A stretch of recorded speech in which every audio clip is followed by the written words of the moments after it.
looking, throwing in the end zone. Montana, touchdown, John Taylor. Young to the air, Young to Jerry Rice, touchdown San Francisco. Young stumbles on the way back and fires up the middle. Pass is caught by Owens. Hello and welcome to the 49ers Plus podcast. I'm your host, Al Moriello, and this is your source for the most objective 49ers discussion and analysis, plus timely and entertaining sports and pop culture topics. And today we're going to be talking free agency. We are in the midst of the first week of free agency. We're going to be talking about Eric Armstead being released, Kyle Juszczyk reworking his contract, who the 49ers have signed and traded for, fan complaints, because fans are always complaining which 49ers players have signed elsewhere, who the 49ers have re-signed. Obviously, only a couple days into free agency, there's a lot of work still left to do, and the rumor about a team reaching out regarding trading for Deebo Samuel. There will be no plus content this week since we're going to be diving into free agent analysis. So it's going to be all Niners all the time. So let's get right into it. Let's talk Niners. Just want to announce this is also the 100th episode, at least it's labeled as such, on Spotify and other podcast platforms, including on YouTube. But I'm actually over 100 episodes because earlier on in the podcast, I would break it up between talking Niners on a Monday or Tuesday and plus section on Thursday. So I'm not sure what the actual number count is. I could probably check it out. But for what you guys may be seeing on YouTube or Spotify or Audible Music, whatever it might be, or podcasts, this is the unofficial 100th plus episode, and it's nice that it comes free agency week. And let's start with the big cut that I think a lot of us saw coming and knew would happen to make cap space. Longtime defensive tackle Eric Armstead was officially released yesterday on Wednesday. He was notified of his release, whether it was Sunday or Monday.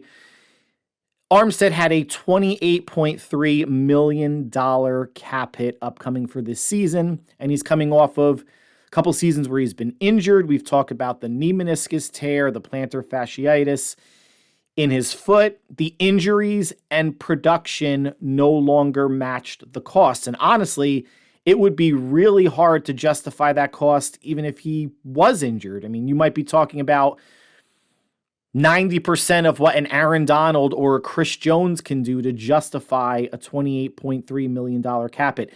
Armstead hasn't had more than 6 sacks since 2019. That Super Bowl year, he had 10 sacks, got him a big pay raise and contract, good for him, and got DeForest Buckner traded to the Colts. Now, Armstead is designated a post-June 1st cut, so he will save $18 million on this year's cap, but the Niners will not realize that money until June 2nd. So they have to carry his entire cap hit of $28.3 million on the cap until June 2nd. Then they're only on the hook for $10 million. Needed to be done. Listen, Eric Armstead was a good player for a long time and a really great person in the community. But as I said, when injuries and production don't match your cost, you either could be reworked, and they approached Armstead about a reworked contract, and he did not want to do that. And it's always interesting. We're going to get into another player after this who took the rework, but it's always interesting to me across sports when players are approached to rework their contract. And I know it's eating humble pie. I've never been in a position in work where a manager, my boss, has come in and said, hey, we're going to have to give you, how do you feel about a 20% pay cut?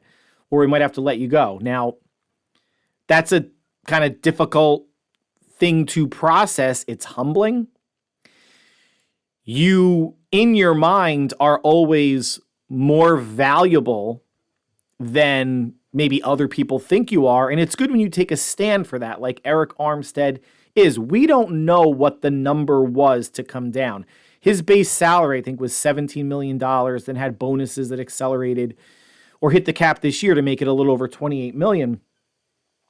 But we don't know what that decrease is going to be. But what it is historically, most of the time, is a player gets asked to take a pay cut. It's not just NFL, baseball, NBA, wherever. They don't.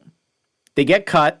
They go to a new team, and they're making less money with the new team than they would have if they stayed with their old team on a pay cut. Doesn't happen every time, but I've seen it for far too long. And I'm not one to really tell somebody what they should do. I don't know what Eric Armstead's, finances are, how big his house or mansion is, what his, monthly, yearly costs of stuff are. And he wants to probably maintain that type of living. And I'm sure his agent did his or her due diligence and tried to figure out what Eric Armstead could get on the open market. So while it's unfortunate to see him go, again, it was an older, injured player, and if your best ability is availability, it wasn't really there for him all that much the past 2 seasons, so the 49ers have moved on. Wishing Armstead the best. We'll see where he ends up. Fullback Kyle Juszczyk was another player that was approached to rework his contract, and he did. His reworked contract saves $1.75 million in cap space on this year's cap, so his cap hit essentially is lowered from 7.6 to 5.9 million. To me, that's still high for a fullback. It's still high for someone who has had diminishing carries and catches in each of the past 3 seasons. And at least the last year and a half, a lot of that can be attributed to Christian McCaffrey joining the team and really never coming off the field. So he's taking additional carries and definitely some receptions away from Juszczyk. But this is apparently a deal or a rework that both sides wanted. Juszczyk probably looked out there in the landscape and said, okay, where am I really going to go at this point? The vast majority of teams in the league do not use a fullback.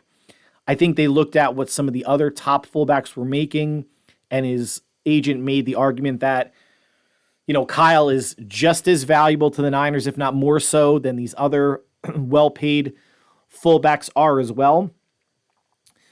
But the 49ers could have released him and saved $5 million, 3 times as much as what they're saving with this $1.75 million rework. I'm glad he's back. He says he still feels good. He still feels like he's in his mid-20s and he is, 32 years old, and that he wants to play until the wheels fall off. And he is a pretty decent matchup problem when he's on the field because he can beat a linebacker. You can split him out wide. You've seen throughout the playoffs the nice catches that he's made against the Lions in the championship game, against the Chiefs in the Super Bowl. But you're talking about essentially 1 catch a game, maybe a carry a game if he's lucky. But better to have him back. If they released him, I was really wondering, would they have moved now second-year tight end Braden Willis to the fullback spot? He's a little bit bigger than Juszczyk. I think Juszczyk's 6'2", Willis is 6'4", and he's got about 20, 25 pounds on juice. But being a tight end, being able to make that transition, he's obviously asked to block on the line. He would be doing blocking out of the backfield, blitz pickups.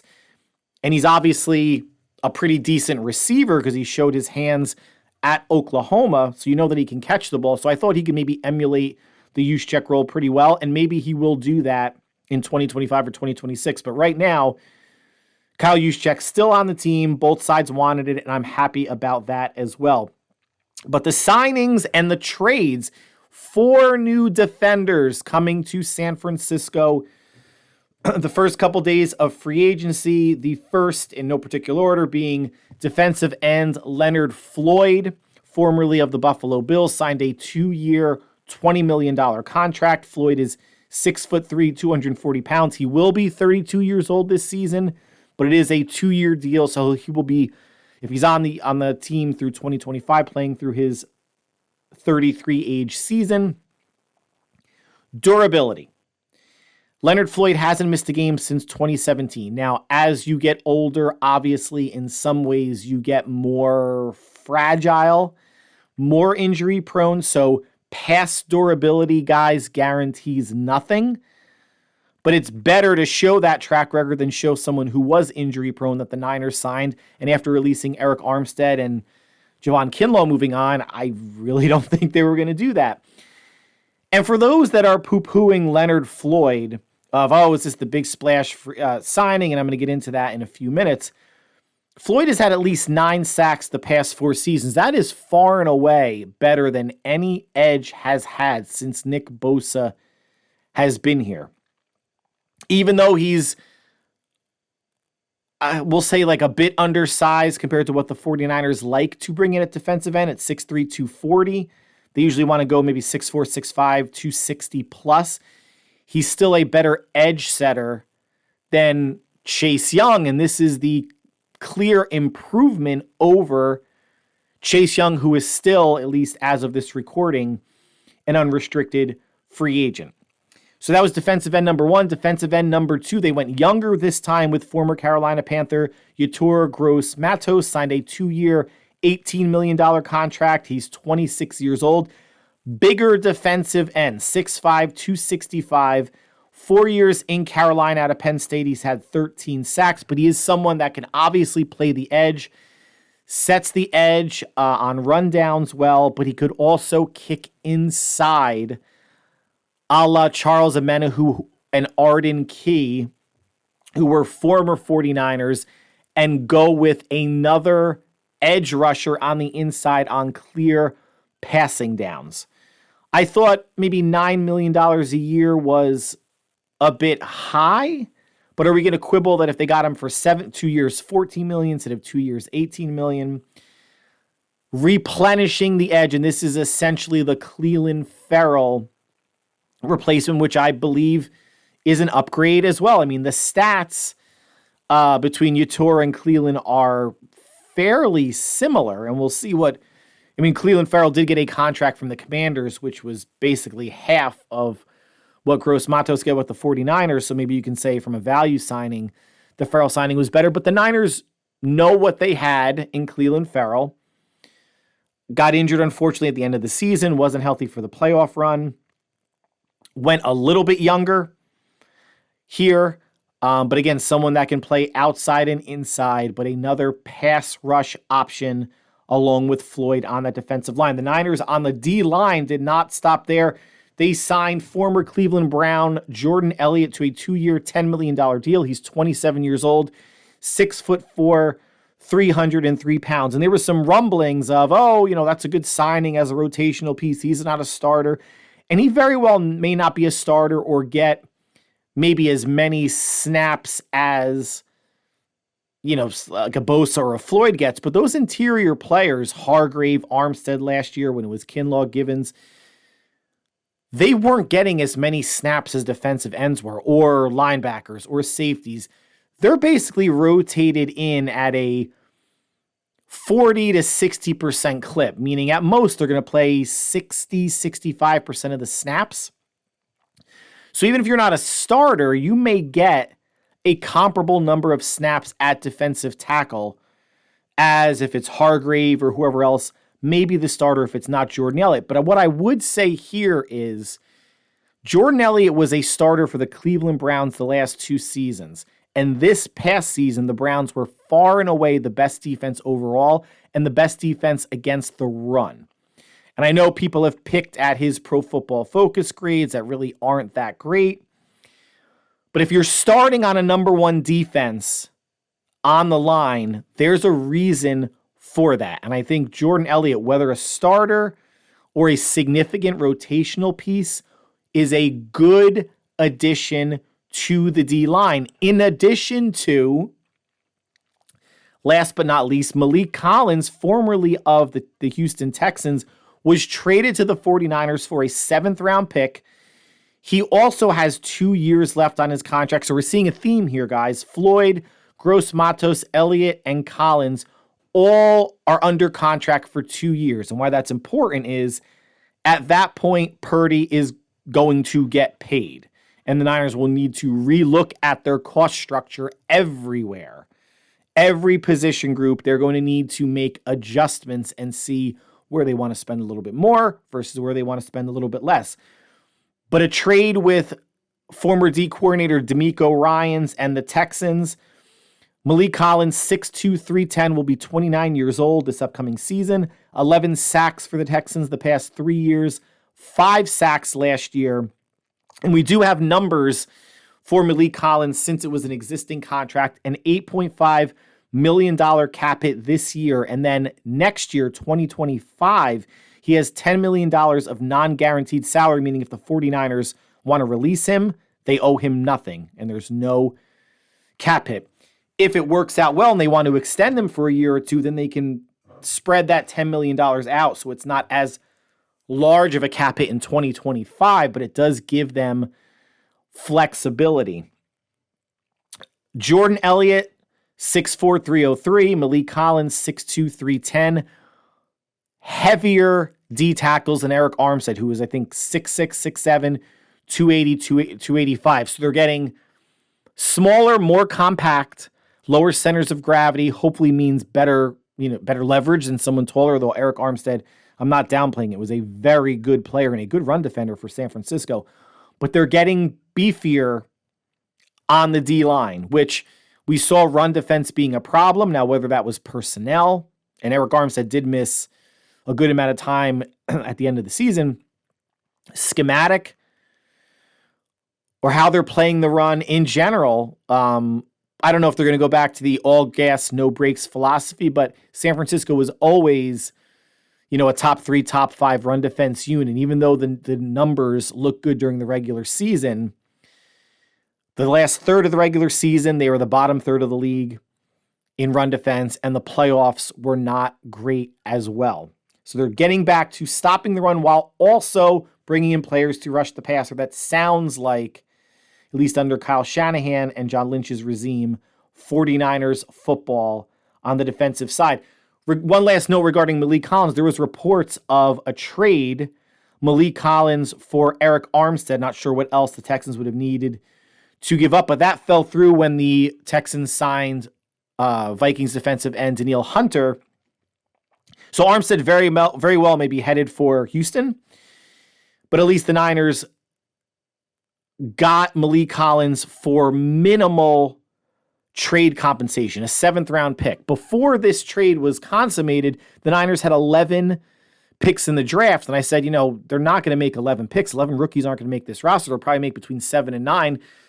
Now they have 10 picks, and I still believe they're going to make, maybe 7 or 8 picks. Maybe they still use 2 to trade up back into the first round or second round, whatever they may want to do for any players that they're going to target. So just ask yourselves, and I think everybody feels like a 7th-round pick is good value for potentially starting defensive tackle. What would the Niners have gotten with that 7th-round pick?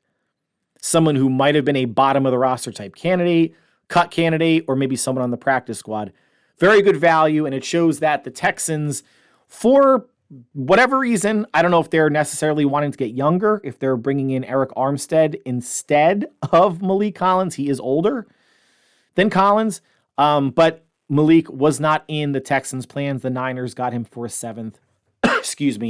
Good fit there. Overall, these 4 players, none of them is the big splash signing that fans wanted. But I think what the motto is for San Francisco, at least on the defensive line, is we want to come at you in waves, right? Bringing in 2 more DNs, 2 more D tackles. So defensive ends, let's go through it. Now they have Floyd, Gross-Matos, Nick Bosa, Drake Jackson, and Robert Beal essentially on the active roster. They re-signed Austin Bryant. They brought Ernest Brown, the 4th in from the Rams, who's not really guaranteed anything. They have Alex Barrett. So if we don't count Alex Barrett, because he's probably going to end up on the practice squad, 7 defensive ends now. They're probably going to bring one in from the draft. And they may sign some undrafted free agents, to fill out that 90-man training camp roster.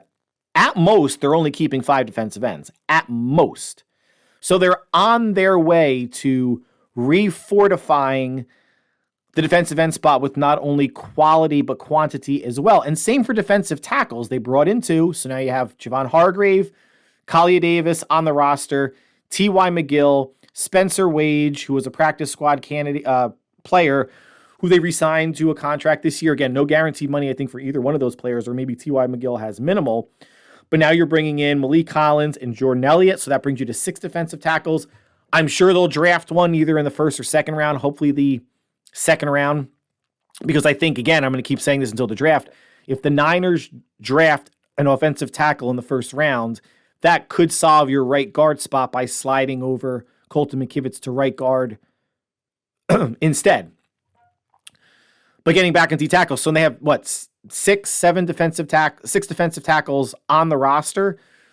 They could bring another one in free agency. I'm sure they'll draft someone on the defensive line. But again, it's a position where you're only going to keep 7. That does not mean you don't have 8 or 9 on your 90-man training camp roster to fight out for the top 5. But right now, you kind of know who the top 3 are.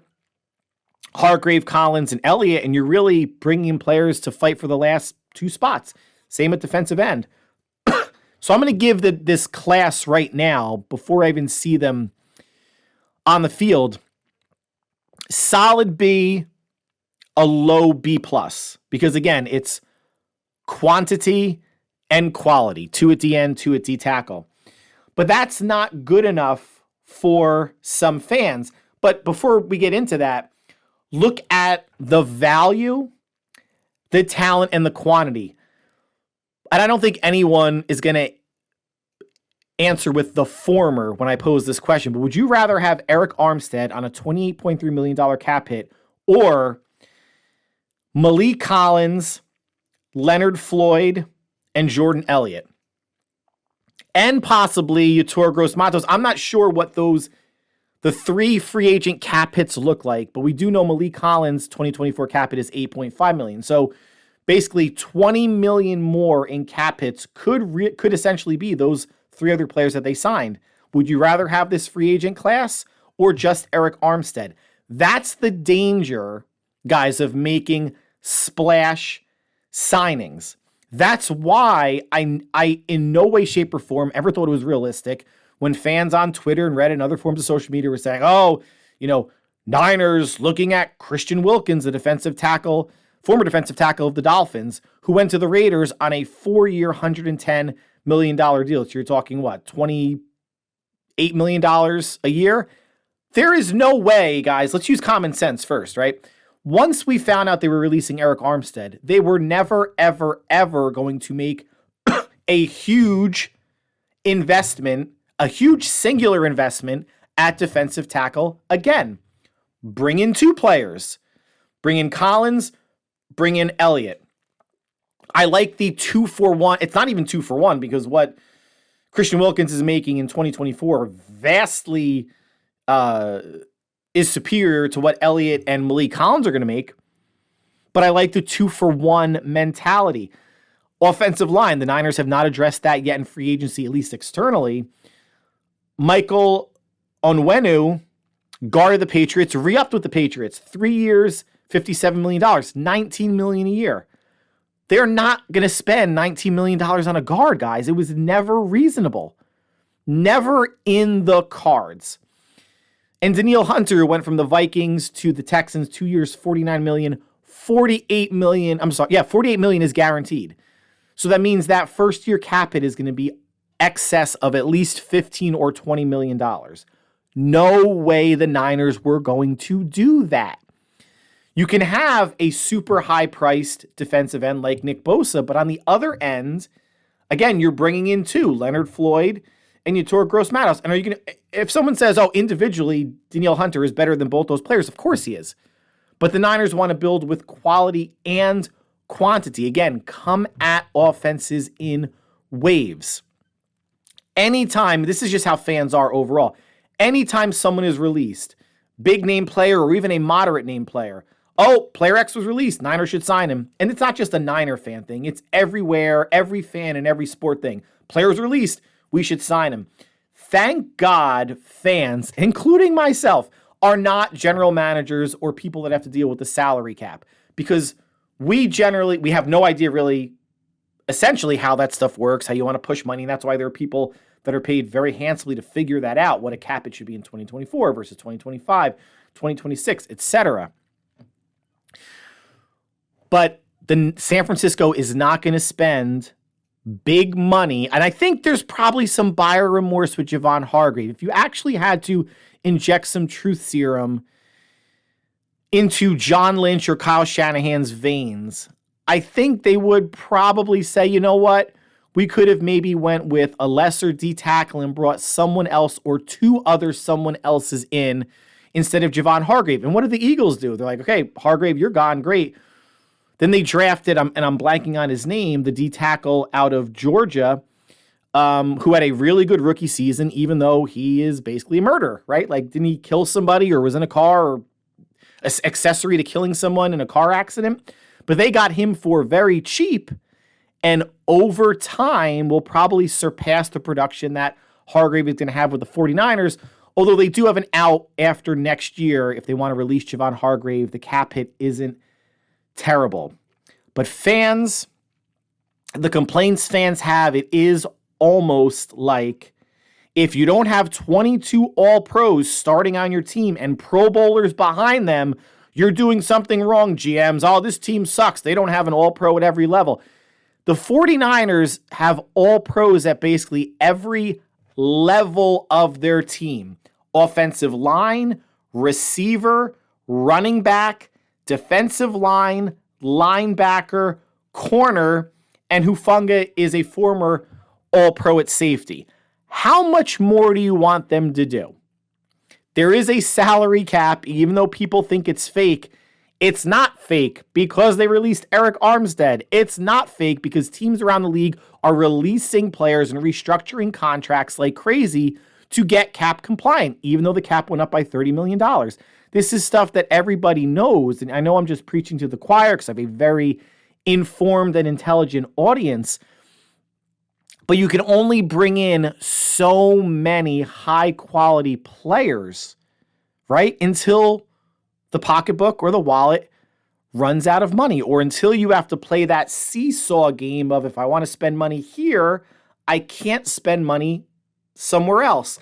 With an eye on the future always, with Brock Purdy contract extension eligible after this upcoming season. And if the 49ers can somehow add money after his 2025 contract and leave 2025 at about $1 million, that would be fantastic. But that would completely bloat, whatever the 3, 4, 5 years that Brock Purdy is going to get. So his 2025 cap hit of a little over $1 million is probably going to raise into the $10 million range, if not higher. The Niners have to account for that. They still have one of, if not the most talented rosters in the league, based on pure physical talent and then obvious NFL accolades, all pro and Pro Bowlers. They just need a little bit more to get over the hump, and essentially that means just not facing Patrick Mahomes and the Kansas City Chiefs. Now, there was a player who reneged on his signing with the 49ers, so linebacker Eric Kendricks, longtime Viking, was with the Chargers last year, agreed to a one-year deal with San Francisco, backed out and signed with the Cowboys instead. Guys, I'm not pining for Eric Kendricks. Would he have been an upgrade over whoever they would start next to Fred Warner as Dre Greenlaw is rehabbing from his Achilles? Sure. And we don't know how much money that Eric Kendricks got, but I would wager the Cowboys paid more because the Cowboys' run defense, the middle of that defense, D tackles and linebackers were extremely soft. So I'm sure Kendricks got more, and good for them. Good for Eric Kendricks. You always in life need to do what's best for you, assuming you're not doing anything illegal, wildly immoral, hurting friends or family, etc. You've got to look out for you because no one else is going to. But what the potential Kendricks signing shows is the discomfort that coaches, defensive coaches, with Brandon Staley, Nick Sorensen, certainly Kyle Shanahan, have with younger players. Now, they drafted 2 linebackers because they knew, at some point they're going to have to replenish their linebackers. Oren Burks and Demetrius Flanagan-Fowles are unrestricted free agents. They didn't know Dre Greenlaw was going to get hurt, but 2024 is the last year of Greenlaw's contract. Do they extend him and have 2 high-priced linebackers? I am of the belief that they don't. But they've had a full year in the system. This would be year 2. And still, the coaching staff does not feel comfortable having one of these two second-year players start next to Fred Warner. Now, we're not in the building, guys. We're not reporters on the scene. We don't see every practice. We're not behind closed doors hearing the conversations defensive staff members are having. Maybe they are not ready yet. But there are other teams that start rookies right away or would have much more of a comfort level playing a rookie in year 2. What we can say about the Shanahan regime is really across the board, they are very hesitant to play rookies in prominent roles other than kicker Jake Moody. And you can go back to when Brandon Ayuk was drafted. He was more or less a starter from day one. Deebo worked himself in 2019, especially in the latter half of the season. But it takes, and Nick Bosa was a no-brainer in 2019, but it takes a really special player or a special comfort level that the 49ers have to have to give them or even have them earn that starting spot. Is this a big deal? Not really. Because, guys, there are still linebackers available. If they want to bring Oren Burks back, they could. If they want to bring former 49er Quan Alexander back, still only 29 years old, they could. Otherwise, you have Shaq Leonard, Devin White, Devin Bush, and a host of other linebackers out there that are going to be without a team in the next couple months. So even if this drags into April, May, June, they will have options. They could draft a linebacker, although we go back to the conversation of, is a rookie linebacker going to be trusted to start next to Fred Warner? But someone is going to be available. Someone may get released later on, early summer, midsummer, final cuts that they can bring on board. Right now, they have 4 linebackers on the roster, or 5 on the roster, but obviously Greenlaw's hurt. Warner, Winters, Graham, and Curtis Robinson. They're going to carry 6 at the absolute most, but I think it would be really 5. And then, of course, you could have a linebacker or 2 on your practice squad in case someone gets dinged up. You can elevate them for regular season action. But I'm not really worried about this linebacker situation. It will get figured out. And I think, really, they're bringing someone in for 4 to 6 weeks. I keep saying, is there a chance that Greenlaw could be healthy week 1? Sure, but I think, again, starting him off on short-term IR, PUP, whatever the right designation is, gives him another month plus to get ready. So he could be ready, early to mid-October to start playing. So you really need someone for maybe 6 or 7 weeks tops, which I know is a third plus of the season. But I don't think Greenlaw is going to miss the whole year, barring a major setback, which we don't know about yet. So, of course, you want to insulate yourself, but you don't need to spend a ton of money on a free agent to do that. Now, some former 49ers who signed elsewhere. Sam Darnold went to the Vikings. 1-year deal worth $10 million. Obviously, if it's 1 year, that $10 million is going to hit all for 2024. This was after Kirk Cousins signed his 4-year deal with the Atlanta Falcons. Darnold is a decent bridge quarterback, and he's going from San Francisco to Minnesota and a system that is comparable, quarterback-friendly. When you have a tight end like Hawkinson, Justin Jefferson, Jordan Addison, they have to see what they're going to do, running the football. Darnold is a placeholder. They probably trade up and draft somebody to be the starter in year 2. But Darnold obviously wildly outpriced himself. The Niners would have liked to have him back, but certainly not for $10 million and probably not even for $5 or $6 million. So wishing Sam Darnold the best. Javon Kinlaw signed a 1-year, $7.25 million deal with the Jets, so that reunites him with former defensive coordinator Robert Saleh. This was way too rich for his productivity. Glad to see that Kinlaw got healthy last year. But we're not going to bank on Kinlaw not reverting to form. And even though last year he was healthy, he's a rotational piece. If you want to say that Jordan Elliott is a rotational defensive tackle who they got from the Browns, he's averaging $5 million a year versus what Kinlaw got, $7.25 million. And I think about 6 of that is guaranteed. The other million plus is in bonus or incentives. Not going to happen. Defensive end Cleveland Farrell went to Washington, 1 year, $3.75 million. So he got about $1 million raise from what the 49ers paid him last year. Still would have liked to see Cleveland Farrell get signed.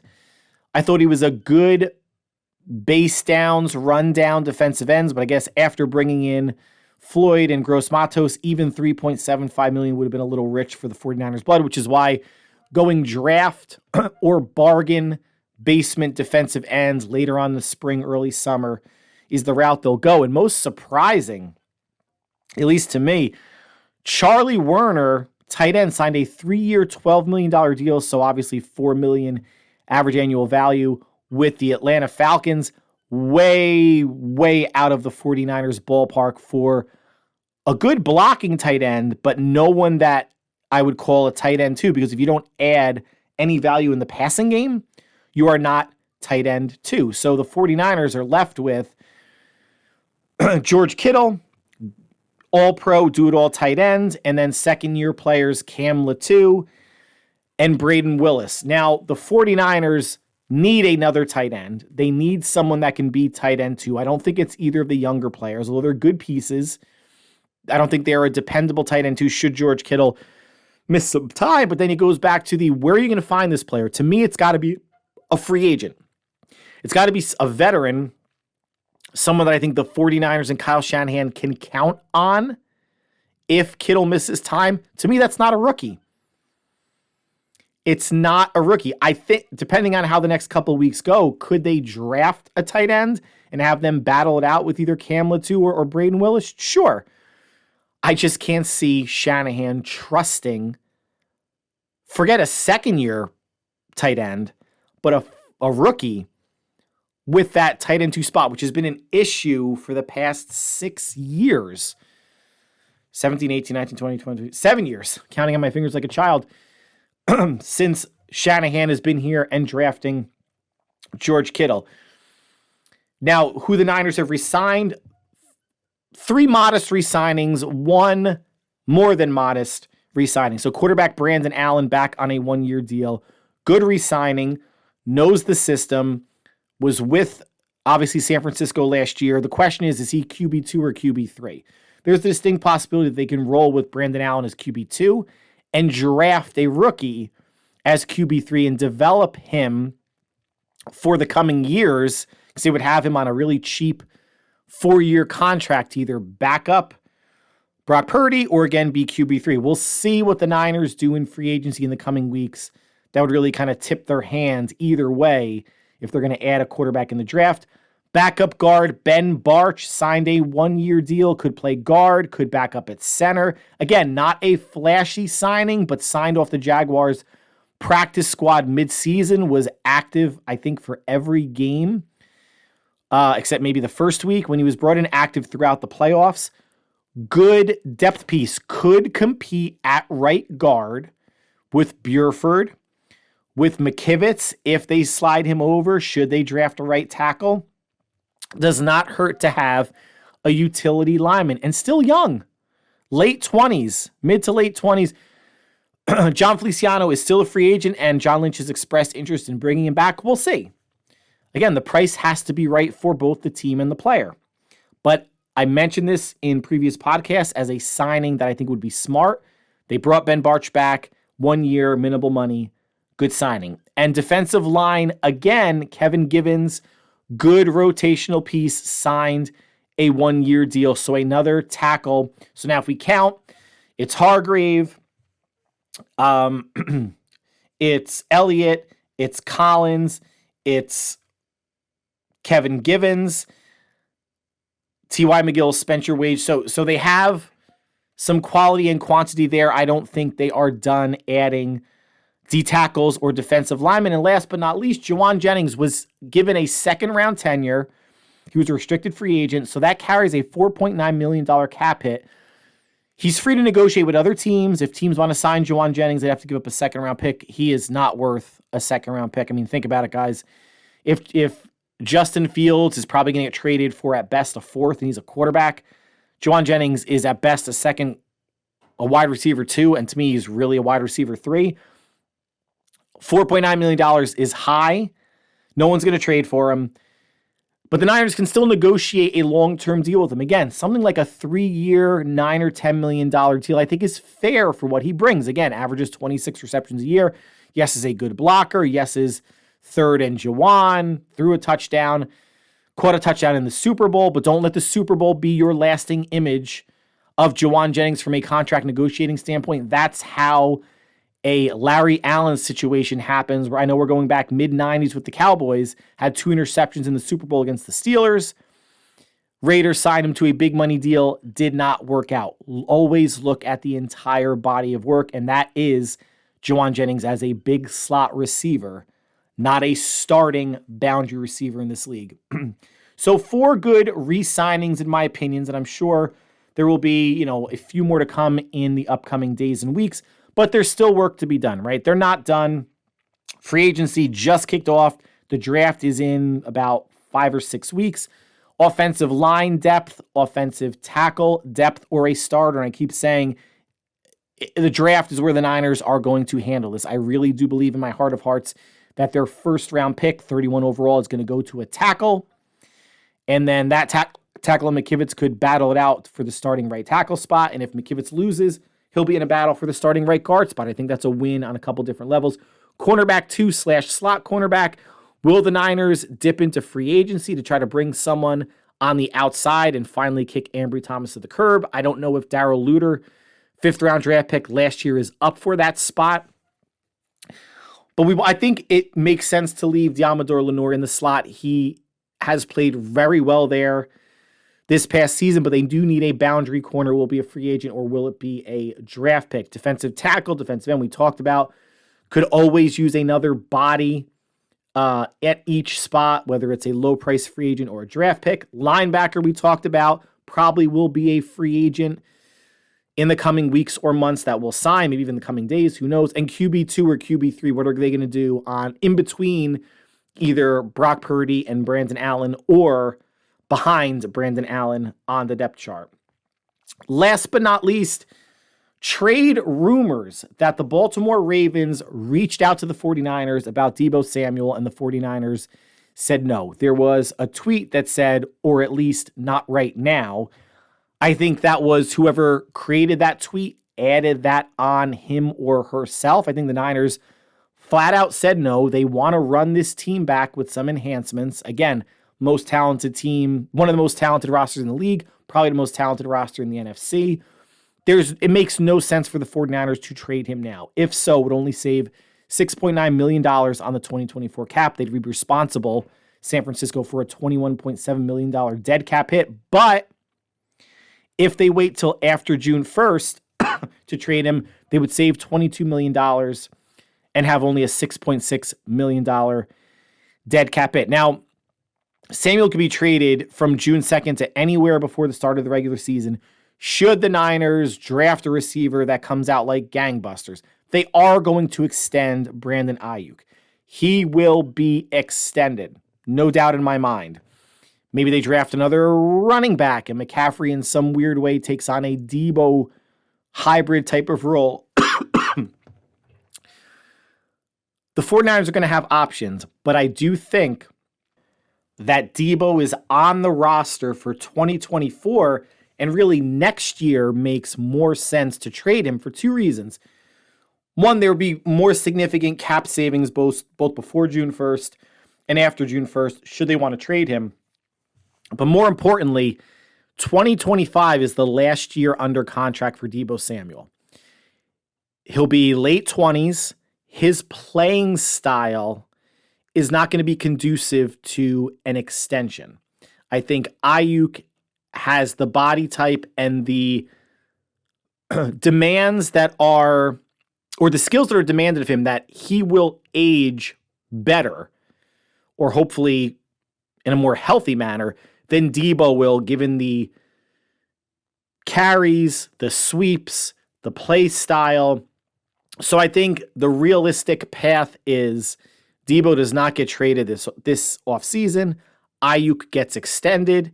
Deebo gets traded next offseason. Hopefully, at that point, the 49ers have some sort of succession plan or idea about what they want to do in Deebo's spot, both as a receiver, a runner, and even in some ways, he was back as a kick returner. You can pencil someone in there, potentially a rookie, for maybe some kick return duties. But whatever you guys are reading on social media between now and when we next speak, or between now and the regular season starts, it's all hearsay. A lot of the excitement about big name free agents, all it was is people drumming up their own interest, engagement. But if they really thought that big time, heavy cost free agents were going to come to San Francisco, I don't think they were either paying attention to the salary cap or really understand how the roster is being built. Fan of the 4 free agent signings, fan of the 4 re-signings that they have. But like I mentioned, there's still work to do. Not a ton. Not a ton. There's just maybe a tweak here, some depth there.